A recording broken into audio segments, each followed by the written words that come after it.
Ayan, hello guys, good morning po. Ito po, nandito na kami sa pagtataniman ng luya. Magtatanim po tayo ng luya. Ayan oh, dyan po sa likod ko. Dyan tayo magtatanim ng luya. Ayan po ang ating pananim. Ayan. Sige po, papakita ko sa inyo kung paano magtatanim kami ng luya. Ayan guys, oh, nag-uumpisa na si Daddy. Lalagay na naghukay na siya ng gagawing taniman.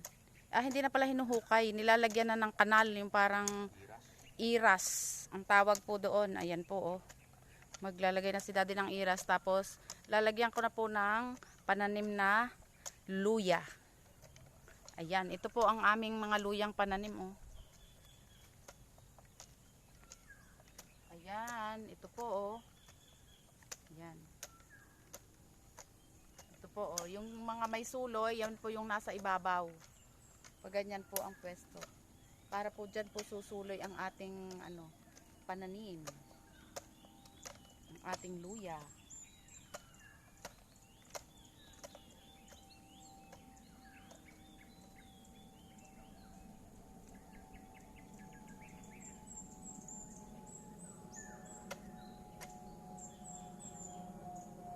Madalawang takal dati ang pagitan. Tangkal ba yan? Yan lang ang pagitan. Hindi mo lang yun. Huwag naman yung kaya nakaunti lang.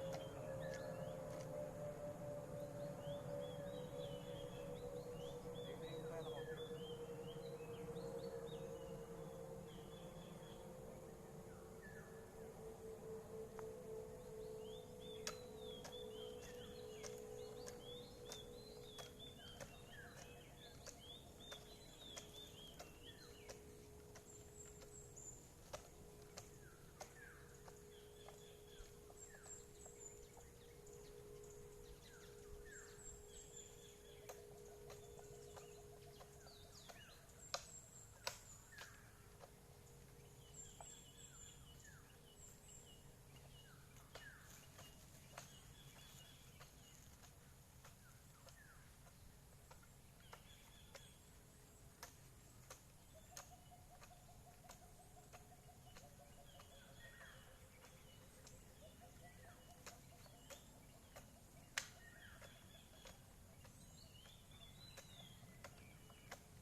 Ayan guys, ang iras oh, ayan, papaganyan.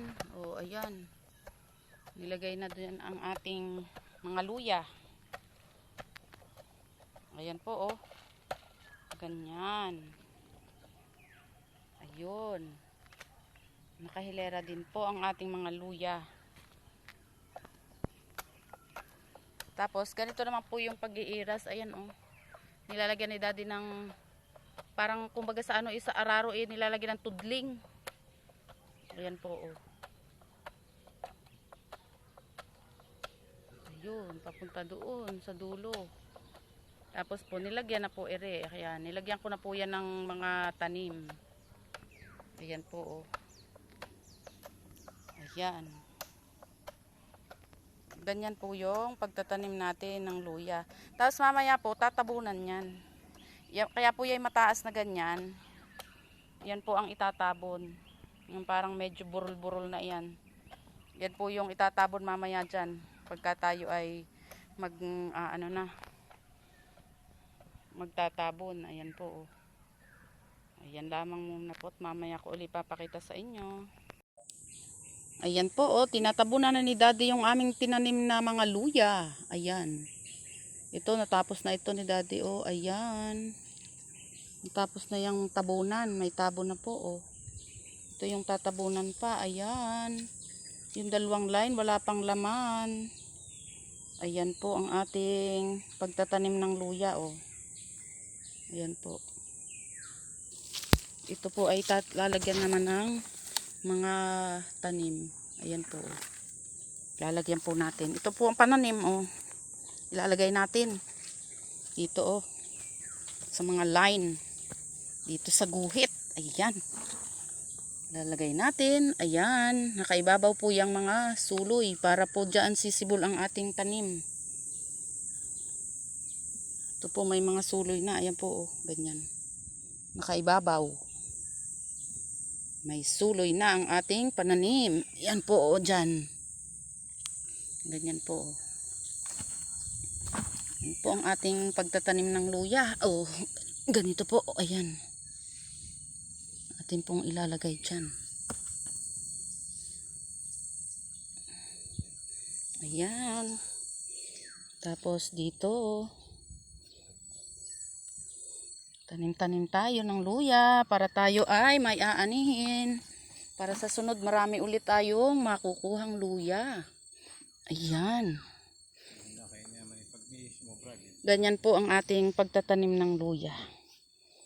Ayan po, oh. Thank you for watching. Bye-bye.